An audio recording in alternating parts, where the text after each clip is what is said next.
అస్సలాముఅలైకుం వరహమతుల్లాహి వబర్కాతుహు. Hi hello welcome to my channel అండి. ఇప్పుడైతే ఇంకా పిల్లలు అన్నారు ఏం వద్దులే మమ్మీ అని చెప్పారు. కాకపోతే నేను వదిలేస్తాను, అలాగా వదలను కదా, ఫ్రైడ్ రైస్ చేస్తానులేమ్మా అని చెప్పాను. రైస్ అయితే చాలా తక్కువగా ఉంది, మరి వేస్ట్ ఎందుకు అనేసి స్నాక్స్ కొద్దిగా తిన్నారులేండి. కొద్దిగున్న రైస్తో చూడండి, ఈ కొద్దిగున్న రైస్తోనే మనం ఫ్రైడ్ రైస్ చేద్దాము. ముందుగా అయితే నేను ఇక్కడ క్యారెట్ అయితే వేసుకున్నాను. క్యారెట్ తర్వాత ఆనియన్ అయితే వేసానండి, మిర్చి, కొద్దిగా పసుపు, కొద్దిగా కారము, కొద్దిగా గరం మసాలా. ఇప్పుడైతే ఇంకా మనం ఎగ్స్ వేస్తున్నాము.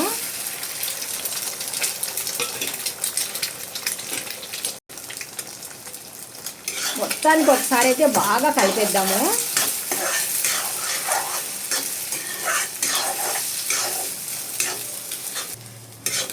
పీసెస్ లాగా బాగా చిన్న చిన్న ముక్కల కిందికి మనం ఇవి బాగా ఇలాగా పీసెస్ లాగా చేసేద్దాము. ఇప్పుడు కొద్దిగా మంట అయితే తగ్గించుకొని మనం కలిపి తీసి పెట్టిన రైస్ అయితే వేసేద్దాం. ఇప్పుడు టేస్ట్కి సరిపోయినట్టుగా సాల్ట్ అయితే యాడ్ చేద్దాము. బాగా కలిపేద్దాం. చూస్తున్నారు కదా, రైస్ తక్కువగా ఉన్నప్పుడు ఇలాగా ఫ్రైడ్ రైస్ చేసుకున్నాం అనుకోండి, కొద్దిగా మనకు వెజిటేబుల్స్ అనేవి పడతాయి కదా, ఎగ్స్ కూడా ఉంటుంది. అందుకనేసి మనకు రైస్ ఇప్పుడు ఇంకా సరిపోతుంది అనమాట. ఇద్దరు దిండికైనా కానీ సరే ఈ రైస్ అనేది మనకు చక్కగా సరిపోతుంది. ఇంట్లోనే ఏమి మనం తెచ్చుకోకుండా ఉన్న దాంట్లోనే సరిపెట్టుకోవడం అంటే ఇదేనండి.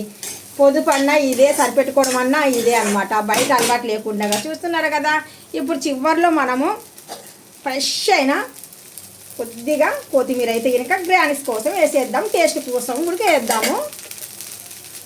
ఇంకా ఇంతేనండి.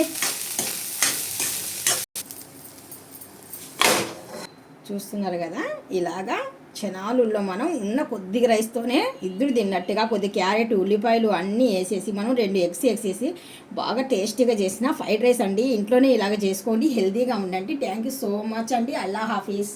అస్సలాము అలైకుం వరహమతుల్లాహి వబర్కాతుహు.